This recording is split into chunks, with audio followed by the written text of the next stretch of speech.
Medical ബിരുദ പ്രവേശനത്തിനുള്ള NEET പരീക്ഷയുടെ പുതുക്കിയ rank list national testing agency പ്രസിദ്ധീകരിച്ചു. 17 വിദ്യാർത്ഥികൾക്കാണ് ഒന്നാം റാങ്ക്.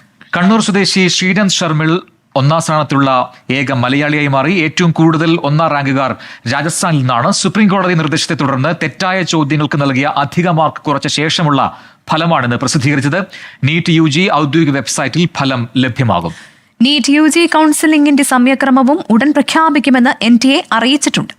അവർ പുനർനിർണയിച്ച നീറ്റ് റാങ്ക് പട്ടികയിൽ കേരളത്തിൽ നിന്ന് ഒന്നാം റാങ്ക് ഒരാൾക്കാണെന്ന് പറഞ്ഞു. കണ്ണൂർ സ്വദേശി ശ്രീനന്ദ് ശർമിലാണ് ആ നേട്ടം സ്വന്തമാക്കിയത്. പാലാ ബ്രില്യൻ സ്റ്റഡി സെന്ററിലായിരുന്നു പരിശീലനം. സ്ഥാപന ഡയറക്ടർ ജോർജ് തോമസ് P. ശ്രീനന്ദിന് 1 കോടി രൂപയുടെ ചെക്ക് കൈമാറി. ഓൾ ഇന്ത്യ തലത്തിൽ ഒന്നാം റാങ്ക് കരസ്ഥമാക്കുന്ന വിദ്യാർത്ഥിക്ക് ബ്രില്യന്റ് നൽകുന്ന സ്കോളർഷിപ്പാണ് 1 കോടി രൂപ. വളരെയധികം സന്തോഷമുണ്ട് ഈ ഒരു വിധിയിലേക്ക് വന്നതിൽ. കാരണം റീനീറ്റ് വരുമെന്ന് പേടിച്ച് ഒരു ആശങ്കയിലായിരുന്നു. ഈ ഫസ്റ്റ് റാങ്ക് കിട്ടിയതിൽ വളരെയധികം സന്തോഷമുണ്ട്. ചോയ്സിന്റെ പ്രശ്നമില്ല. എവിടെയായിരിക്കും തിരഞ്ഞെടുക്കുക? ഡൽഹി എയിംസിൽ. അതെ, 10th വരെ ഇവിടെയായിരുന്നു. അത് കഴിഞ്ഞിട്ട് +1 +2 കോട്ടയത്ത് KE സ്കൂളിലായിരുന്നു ഞാൻ പഠിച്ചത്. അവിടെ സ്കൂളിനൊപ്പം ബ്രില്യൻ കോച്ചിങ്ങും കൊണ്ടുപോയി.